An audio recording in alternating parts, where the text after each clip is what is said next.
unbothered as he shrugs. "Who do you think gave me the tip that you were lurking at the scene of a crime tonight?" I let out a loud groan and smack my forehead against the bars of my cell. I cannot believe Colleen is still mad at me about that tiny little fire years ago that wasn't even my fault. "You burned down her entire garage," Kenny so nicely reminds me. "It wasn't the entire garage. The door frame was still there when they finally put it out," I mutter.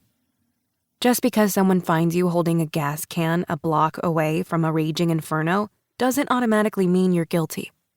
Where's the due process? Where's the jury of my peers? "Besides, you already used your one phone call on your own mother," he snorts. Right. Who didn't answer. Because she was most likely too busy making sure the real criminals didn't hurt themselves running away, like always. Another reminder from Kenny I didn't need right now. This is what I get for giving them a 5-minute head start. This time really wasn't my fault. "Fine. Then whose fault was it?" Kenny looks up from his crossword long enough to raise an eyebrow at me. All I can do is bite my tongue, and he knows it. He knows I'll never snitch on the guilty parties. Heredity isn't the only reason I often find myself in trouble. Kenny goes back to his crossword while I let go of the bars and start pacing the small space I was tossed into a few hours ago, like a caged animal. My heart rate kicks back up a notch. I'm having trouble taking a deep breath, and I have to wipe my sweaty palms off on my jeans and think happy thoughts before this panic attack gets out of control. I hate being confined. And I really hate small spaces and have a touch of claustrophobia.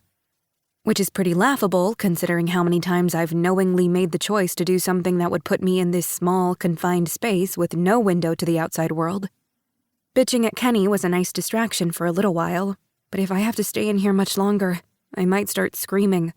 Or crying. Which is just not something a Tanner woman does. We get angry and we rage. We do not cry. I know it's my own fault for not keeping a better eye on my younger sister and cousin. They usually don't start with their bullshit until well into the middle of the night. But Penny and Ginger were more fired up than ever this evening and came in hot 15 minutes into the start of October Eve. I normally have more time to enjoy the fun on my favorite night of the year, before I inevitably wind up getting in trouble covering for them.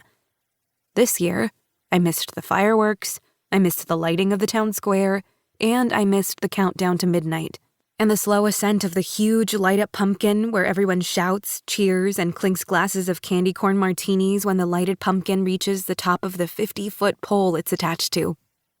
And my number one grievance, I missed eating my weight in pumpkin funnel cakes the bakery only makes this one night of the year.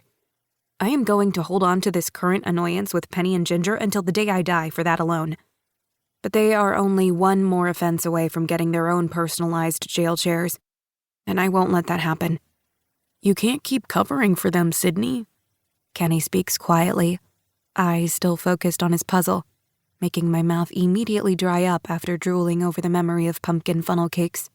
"I get why you did it when they were younger, but they are 20-year-old adults now, who are responsible for their own choices, and they do not make good ones." All valid points, but old habits die hard. I've been covering for them since they were 12. I was 18, and our fathers died on a fishing trip out of town together. The girls showed their grief and anger by way of disappearing from the funeral to set fire to the fishing boat that had been shipped back and parked in the middle of our driveway. My dad and uncle are gone. My mom and aunt are just as crazy as Ginger and Penny, and if I don't keep them out of trouble, no one else will. One of these days, they will outgrow this rebellious nature and the need to seek revenge on any man who has ever done a woman wrong. Which never fails to go completely haywire in some way, like it did earlier tonight. They don't believe in making a plan. They only believe in making someone pay. "You're not the only one annoyed being stuck in here while everyone else is having fun," Kenny continues. "One of the stars from the movie that was filmed here was going to be signing autographs at the bookstore, and I missed it. She's one of the only autographs I haven't gotten yet." "Stephanie Long?" Kenny shakes his head when I name the lead actress. "Robin Jenkins?" His head whips back and forth again when I name the actress who played the best friend of the lead. We repeat the process while I rattle off the small handful of other actresses that starred in the movie, who all died quick, gruesome deaths while running away.